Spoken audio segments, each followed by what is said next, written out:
We. சீனிவாசனுங்க. Tirupattur மாவட்டம் ஜோலார்பேட்டைங்க. வயசு 49ங்க. வயிறு வலி அதிகமாக நைட்டில் தூங்கவே முடியாது. இப்போ வர வர வர வலி வந்து கொஞ்சம் ஓரளவுக்கு பரவாயில்லைங்க. கை கால் நமிச்சல் எடுக்குது. அது சொல்லியிருக்கிறேன். அவர் டேப்லெட் ஆயில் மட்டும் எழுதி தர நினைக்கிறாங்க. 2 லிட்டர் தண்ணி, இளநீர், ஜூஸ் ஐட்டம் இப்படி சாப்பிட்டு இருக்கிறேன். சாப்பாடு ஐட்டம்லாம் என்னென்ட்டு சொல்கிறேன். காலையில் வந்து 3 சப்பாத்தி இல்லை 4 சப்பாத்திங்க. மத்தியானம் பார்த்தீங்கன்னா ஒரு ஒரு 3 இட்லி ரேஞ்சுக்கு சாதம், மோர்.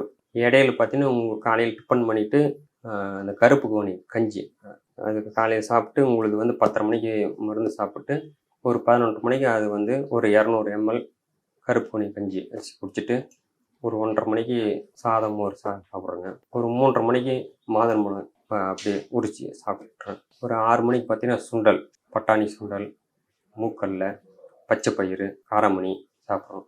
நைட்டு 8 மணிக்கு பார்த்தீங்கன்னா லெமன் சாதம், வெஜிடபிள் சாதம், தேங்காய் சாதம். இன்னொரு முன் பார்த்தீங்கன்னா சரியாக சாப்பாடு எடுக்க முடியாது. சாப்பாடு கண்டாலே வெறிச்சு இதாக இருக்கும், ரொம்ப இதாக இருக்கும். திட்டுவேன், வேண்டாம் எடுத்துன்னு போங்க, முன்ன எதுவுமே சாப்பிட முடியாதுங்க. இப்போது வந்து ஓரளவுக்கு சாப்பிட முடியுதுங்க.